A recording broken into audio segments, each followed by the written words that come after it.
शौक करता है। प्रमोद और कमला उनकी तरफ देखते हैं। हाँ, क्या कहा उन्होंने विदा के लिए? उन्होंने मना कर दिया।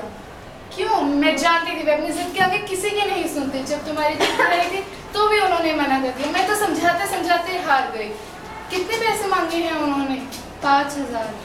रुको, मैं तुम्हें वो पैसे देती हूँ और उनके मुंह पे मार कर कहना कि ये है लो कागज के रंग बिरंगे टुकड़े जिन्हें आप आदमी से ज्यादा प्यार करते हो। रुको, मैं लाती हूँ। ठहरिए माँ जी, मुझे पैसे नहीं चाहिए। मैं बिना विदा कराए ही जा रहा हूँ। ऐसा क्या मेरे?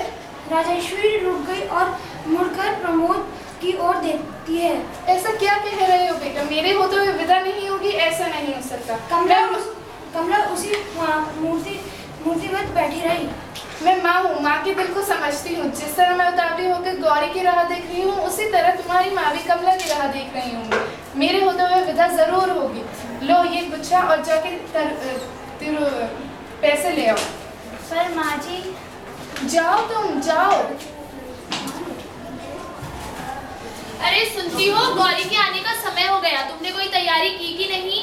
तुम क्या समझते हो पूरी दुनिया में तुम ही नाक वाले और सब नकते हैं? मुझे नहीं पता, तुम जाके उसकी तैयारियां करो। अब रमेश आता है। आ गई मेरी गौरी। गौरी नहीं आई।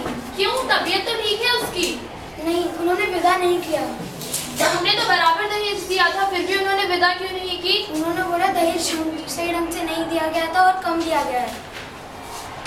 ठीक है। हम बेटी वाले जितना भी घर द्वार बेच कर देते, लेकिन बेटे वाले की नाक ऊंची की ऊंची ही रहती है।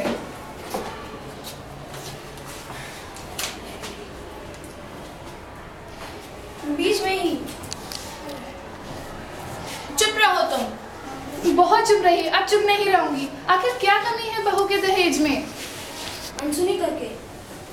मेरी बेटी अपना पहला सावन यहीं बिताएगी। अगर तुम उसे क्यों नहीं विदा कर रहे? तुम भी तो किसी की बेटी की विदा ना करके उसका अपमान कर रहे हो। प्रमोद, तुम अपनी बहन को ले जा सकते हो। बाबूजी। ठीक है, मैं भी समझता हूँ। जिस तरह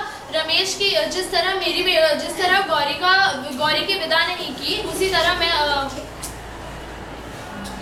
तरह अगर मैं भी नहीं करूँगा तो तुम्हारी माँ को भी बुरा लगेगा। तुम उसे ले जा सकते हो। जिस प्रकार आप अपनी बेटी के साथ दूसरों से व्यवहार चाहते हैं, उसी प्रकार वैसा व्यवहार ही आपको दूसरों के साथ करना चाहिए। यदि आप बेटी और बहू को एक साथ नहीं समझेंगे तो ना सुख मिलेगा ना शांति।